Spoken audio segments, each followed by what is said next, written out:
Cathaoirleach, and thank you, Minister, for the work that you, your team and your department are doing, and I think a huge amount of support has been provided to the business community, but also to employees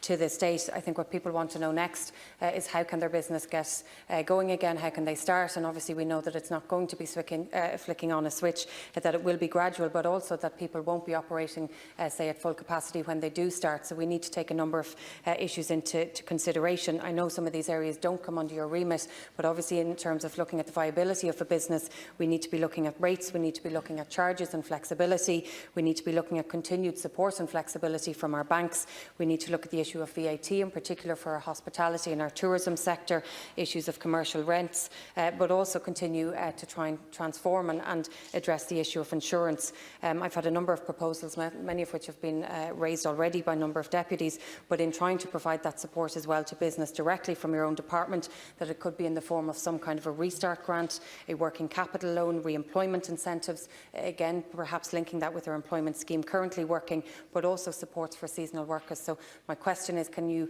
assure me that in putting forward a roadmap and making sure that we are providing as much financial and other support to businesses, that you take all of these into consideration? And finally, if I could just ask as well, while you mightn't be able to give in detail, but just to confirm that your department is still working on the potential consequences of Brexit, because while we hope that there will be an agreement to extend the transition period, that's obviously not happened yet, and while the crisis is COVID, Brexit is still on the horizon. Minister to respond.